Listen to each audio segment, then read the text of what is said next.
Hasbi Rabbi Jallallah. Maka Allah memberikan rezeki itu sesuai dengan apa yang diusahakannya. Tidak mendapatkan apa-apa. Tapi ketika berusaha berikhtiar, bahkan ada sebuah keterangan yang menyatakan ketika kita melakukan silaturahmi maka rezeki pun datang. Silaturahmi berarti bergerak.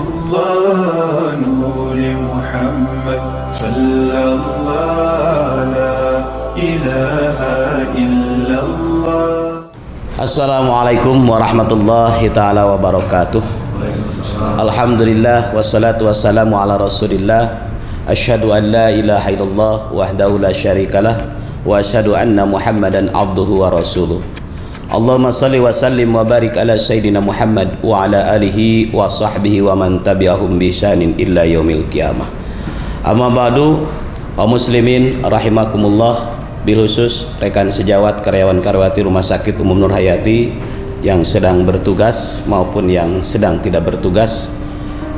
Dalam kesempatan kali ini izinkanlah saya untuk menyampaikan beberapa hal yang mungkin bisa kita renungkan, bisa kita ambil hikmahnya, yakni dari Al-Quran surat Al-Jum'ah yang berbunyi, firman Allah tersebut bunyinya, A'udzu billahi minasyaitonir rajim, bismillahirrahmanirrahim, fa idza qudiyatis sholati fantasiru. Ayat ini bermula dari ayat yang sebelumnya, yakni ya ayyuhalladzina amanu idza qudiyatis sholati min yaumil jum'ah, di mana ayat pertama ini memerintahkan kepada kita yang sedang bekerja ataupun sedang beraktivitas untuk menghentikan aktivitasnya sejenak guna melaksanakan sholat. Dan setelah sholat, ayat berikutnya, ketika selesai sholat maka bertebarlah kalian di muka bumi ini untuk mencari rezeki. Jadi di satu sisi ada kewajiban kita untuk segera memenuhi panggilan Allah, di satu sisi ayat berikutnya memerintahkan kita untuk berikhtiar, bertebaran di muka bumi, jadi bukan diam. Bahkan ada ayat penyeimbang, yakni di dalam Al-Quran surat An-Nisa, bahwa janganlah beriri dengki atas rezeki yang diterima oleh orang lain, karena Allah memberikan rezeki sesuai dengan apa yang diusahakannya. Laki-laki sesuai dengan yang diusahakannya, perempuan juga sesuai dengan yang diusahakannya. Kaum muslimin rahimakumullah yang sama-sama dirahmati Allah subhanahu wa ta'ala, memang di dalam ikhtiar ini terkadang kita sering memaksakan diri. Di mana memaksakan dirinya ini? Ketika kita berikhtiar terus memaksakan diri, melupakan panggilan yang pertama, bahkan sampai melupakan takdirnya itu sendiri. Nah, ada kewajiban di mana ketika kita telah berusaha maksimal mungkin, telah bekerja sesuai jam kerjanya, telah melamar kerja kemanapun, telah berusaha bahkan membuat usaha apapun, tapi hasilnya tidak sesuai dengan harapan, itu baru yang dinamanya qada dan qadar Allah subhanahu wa ta'ala. Kewajibannya adalah, jadi faida qudiyatis sholati fantasiru fil ardi wabtagu min fadlillah wadkurullaha katsiran la'allakum ta'lamun. Jadi kewajibannya itu ketika kita setelah selesai ibadah, ketika kita selesai melakukan tugas dari Allah, kemudian kita harus berikhtiar, bertebaran, bukan berarti diam. Makanya di sini yang berhasil, yang sukses itu adalah yang bergerak. Bertebaran di sini berarti kan bergerak, tidak diam, tidak hanya di Garut tapi bergerak kemanapun. Untuk apa? Mendapatkan rezeki dan ridho Allah subhanahu wa ta'ala. Jadi orang yang diam itu tidak berikhtiar. Ketika dia hanya berpasrah serah saja, udahlah, kan manusia udah ditetapkan rezekinya sesuai dengan haknya masing-masing. Bahkan Allah bisa mengeluarkan rezeki dari manapun yang Allah kehendaki, yang tidak kita sangka-sangka. Nah, ini pun tidak akan menjadi apa-apa ketika kita tanpa berikhtiar, karena harus bertebaran di muka bumi ini.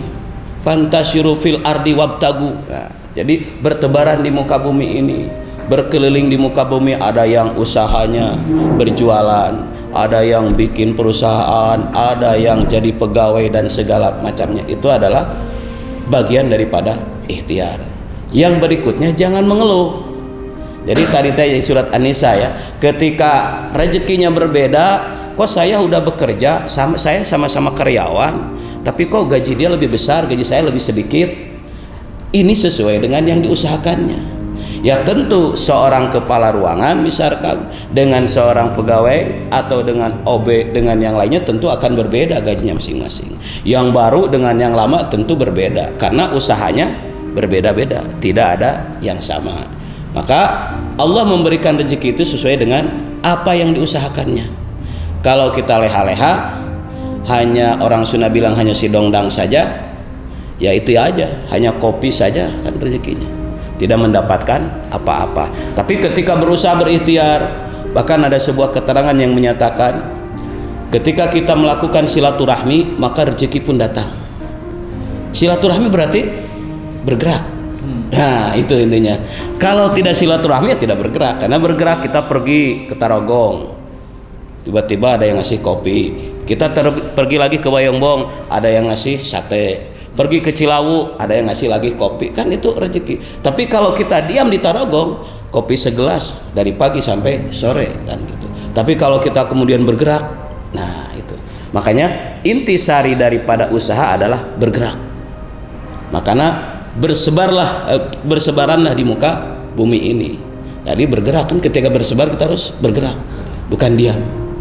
Nah, seperti kita yang karyawan rumah sakit, dari rumah bergerak ke rumah sakit, di rumah sakit bergerak juga, nggak diam kan. Ketika diam, hanya diam di meja, ada pasien teriak minta tolong dibiarin di meja, yang ada rezekinya jadi seret, bisa-bisa selesai rezekinya sampai di situ. Selesainya di mana? Ketika ada laporan, selesaikan pekerjaannya, selesai juga rezekinya. Nah, berarti kan harus bergerak. Jadi intinya bergerak, dimanapun, kapanpun, berikhtiar itu adalah bergerak. Ketika kita diam saja, kita tidak bergerak, maka tidak akan mendapatkan apa-apa. Hanya itu aja yang ada kan itu. Ketika kita pingin lebih, orang pingin berlebih, pingin kaya, pingin apa, kalau hanya diam saja, tidak usaha, tidak kerja, ya kapan mau usahanya? Jadi intinya di dalam surat ini, di alam jawab ini, bahwa ketika panggilan Allah memanggil kita untuk beribadah, maka kita segera beribadah. Dan ketika selesai beribadah, maka kita harus bertebaran, jangan diam. Jadi selesai sholat, selesai wirid, pergi. Ada yang ke Bayongbong, kalau di sini ada yang ke Bandung, ada yang kemana, kan dalam rangka mencari rezeki untuk mendapatkan ridho Allah Subhanahu wa Ta'ala. Mungkin dari ayat ini yang bisa saya simpulkan bahwa ketika perintah Allah untuk menyegerakan kita menunaikan ibadah, maka kita bersegeralah. Ketika selesai melaksanakan ibadah, maka kita juga harus segera kembali bertebaran lagi sesuai dengan porsinya masing-masing. Yang karyawan jadilah karyawan yang baik, yang pengusaha jadi pengusaha yang baik, yang petani jadi petani yang baik, yang pemerintah jadilah pemerintah yang baik, sehingga tercipta harmonisasi kehidupan. Nah, ada sinkronisasinya masing-masing. Ketika seorang karyawan terus tidak baik, dia ingin menjadi seorang pemimpin, ya kalau ingin jadi seorang pemimpin, jangan jadi seorang karyawan. Berarti harus membuka peluang usaha, minimal buka warung sudah jadi pemimpin buat dirinya sendiri. Ketika ingin jadi pemimpin tapi kerjaannya hanya ingin jadi karyawan, ya jangan bermimpi kan gitu. Tetap saja jadi karyawan. Maka ketika karyawan ingin jadi pemimpin, tetap jadi karyawan, kemudian buka usaha sendiri, baik warung ataupun apa, maka akan jadi pemimpin di warungnya. Sesungguhnya setiap manusia adalah pemimpin buat dirinya sendiri. Demikian yang bisa saya sampaikan. Mudah-mudahan ada manfaatnya, bil khusus buat diri saya pribadi, umumnya buat kaum muslimin wal muslimat dimanapun Anda berada, bil khusus buat karyawan-karyawati rumah sakit. Marilah kita ketika dengar seruan Allah, panggilan Allah, hayya 'alas shalah, hayya 'alal falah, segeralah kita hentikan seluruh kegiatan, kemudian kita beribadah kepada Allah, selesai segera kembali, jangan berleha-leha, kembali lagi bekerja, kembali lagi melaksanakan tugas sesuai dengan tupoksinya masing-masing.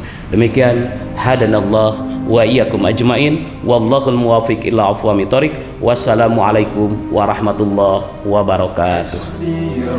ربي جل الله ما في قلبي غير الله نور محمد صلى الله لا إله